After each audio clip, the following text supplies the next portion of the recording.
Hi there, welcome to your weekend watch list, your laid-back guide to the top 5 stories shaping conversations across Nigeria this weekend. From politics to policy, scandals to social reflections, we've got it all lined up for you, one story at a time. So settle in, let's dive in right now. We begin in Rivers, where Governor Siminalayi Fubara has carried out a sweeping change in the leadership of one of the state's key financial institutions. The governor has dissolved the board of the Rivers State Microfinance Agency with immediate effect. In a statement signed by Head of Service Dr. Inyingi Brown, Fubara announced the appointment of Pastor Jonathan Tobin as the acting managing director, but the shake-up didn't end there. On the same day, Governor Fubara swore in a new permanent secretary, Mr. Austin Ezekiel Hart, charging him to uphold professionalism, maintain the integrity of the civil service, and resist any temptation to engage in illegality while discharging his duties. The moves are seen as part of the governor's ongoing effort to tighten control on the state institutions as battle continues politically.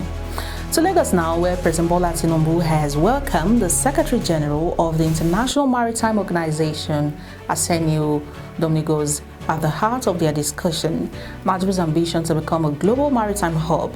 President Tinubu reaffirmed his administration's commitment to boosting the maritime sector as a viable alternative to oil dependency. He pointed to the recently signed National Maritime Policy as a landmark reform designed to attract investment, promote global best practices, and enhance competitiveness. For his part, the IMO Secretary General praised Nigeria's progress, especially in maritime security and safety. He singled out the country's effort in securing the Gulf of Guinea, once a global hotspot for piracy, and pledged the UN agency continued support in sustaining these gains.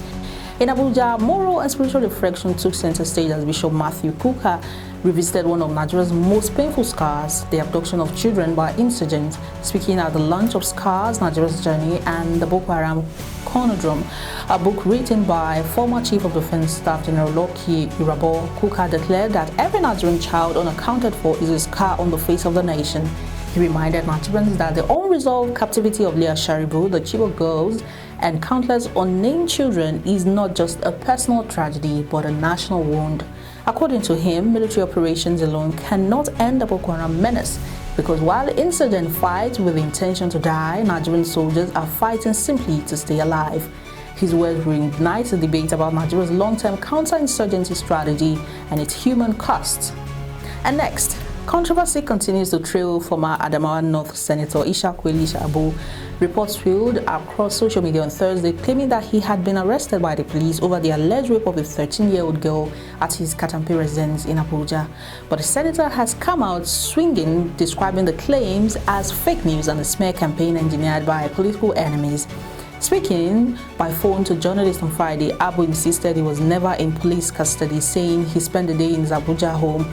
The case, however, has sparked heated debate online, with many calling for a thorough investigation, regardless of Abu's denials. Joseph Aloba, father of the late Nigerian singer Ilerioluwa Aloba, popularly known as MOHBAD, has called on the Lagos State government to take immediate legal action against those indicted in the ongoing investigation into his son's death. In a letter dated October 3rd and addressed to the Lagos State Attorney General through his legal representatives, Aloba demanded that the criminal proceedings be initiated within 14 days against individuals identified in the coroner's inquest. And that wraps up your weekend watch list. 5 stories, 1 weekend, and endless implications. Whether you're lounging at home or catching headlines on the move, stay informed. I am Oluwatobi Enito. Do follow and subscribe to all our social media platforms for more news updates. Thank you for watching, and bye.